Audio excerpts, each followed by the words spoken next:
It is the first day of Panthers training camp, and Jonathon Brooks, it is your first day of Panthers training camp. What does just stepping out onto the field today mean to you, just knowing how much has taken you to get back here today?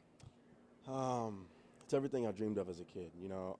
With this being my first one and me going into my third year in the league it's hard to believe that I'm already in year 3, but for me to get out there and be able to participate in my first training camp practice, it's everything. It's every process that I trusted in that God has for me, that the trainers have for me, the coaches and everything. It took a lot of hard work and grit to get to the first practice. We saw you out at OTAs earlier this spring. What is different about coming into training camp compared to some of those other training opportunities that you guys have? For me, I think football's football. Every time I step on the field, I'm going to go and give it 100%. I feel like that's the same for everyone on our team. But also, obviously, like training camp is another monster. You're getting ready for the season. You're back. It's time to work. Nobody's leaving for the next 6 months. So, it's good. And we created a lot of bonds as a team. So it makes it a lot better to come out and practice and have each other's back. It looked like you and Truba had a lot of off-season work together. I saw a couple videos on social media of the two of you guys getting after it. What is that bond like as you're heading into the season where you guys could be a really good 1-2 punch? Right. He's really took me under his wing. He showed me how to rehab, how to work, how to take care of my body. And he's really dropped a lot of gems and allowed me to learn from him. And also,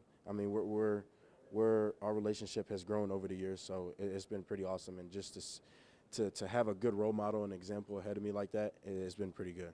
You guys are a little competitive with each other too, from what we can tell and what you've told us a little bit. What are some of the little things you like to compete about? We're competitive. It's a competitive nature.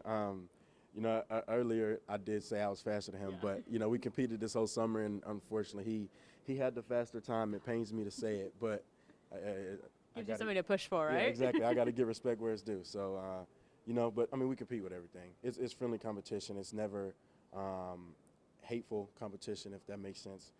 So it's been good. I love competing with him, love him as a brother, and it's been awesome.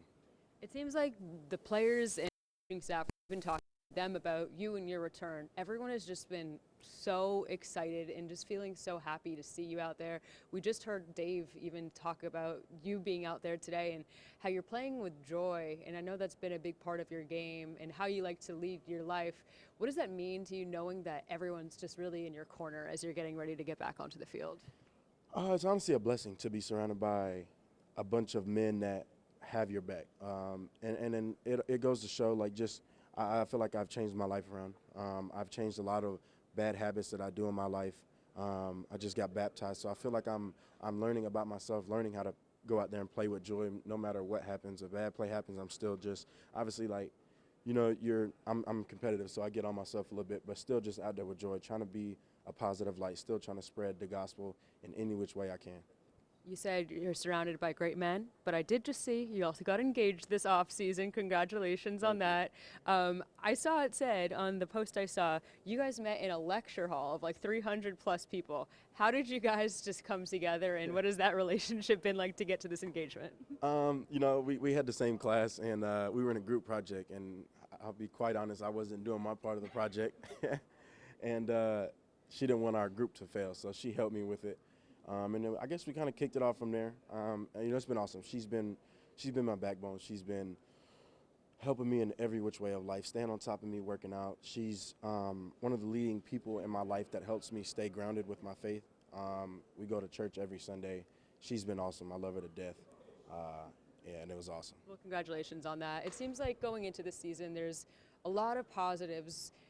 Maybe it could be easy to get ahead of yourself in terms of looking ahead and not getting too overly ambitious. How do you kind of stay grounded and taking it one day at a time as you are still working back, but knowing that there are some pretty high expectations for you out there as well? Right. I think it's been something I've been doing my whole life. I think it kind of leads back for me staying grounded in my faith, knowing and trusting in His plan. That if you look back at a lot of the books in the Bible, a lot of the stuff wasn't just happened overnight. My favorite my favorite book in the Bible is the book of Job, where he had a lot of stuff taken from him, and he stayed grounded in his faith even when the people that was closest to him told him to change up, and he stayed true to himself, stayed true to his faith in God. And I feel like that's what I'm doing. I'm just trying to stay grounded, stay true to him, and follow his word. You're getting back onto the field where kind of the last time you were playing truly was in college at a full level. How is your game different right now that you feel compared to where you were when you were playing back in Texas? I feel like, and not just as me having a positive outlook on my injuries. I feel like it was a blessing in disguise. It allowed me to craft my body the way I wanted to, build my body, muscle mass, all of that. It also allowed me to learn, especially being in the league. You know, I got to learn from Miles Sanders, Chuba Hubbard, Penny, Rashad Penny, all of those guys. For me, Rico Dowdle, for me to be able to sit back and learn from them, go to every practice, go to every game, and learn and see.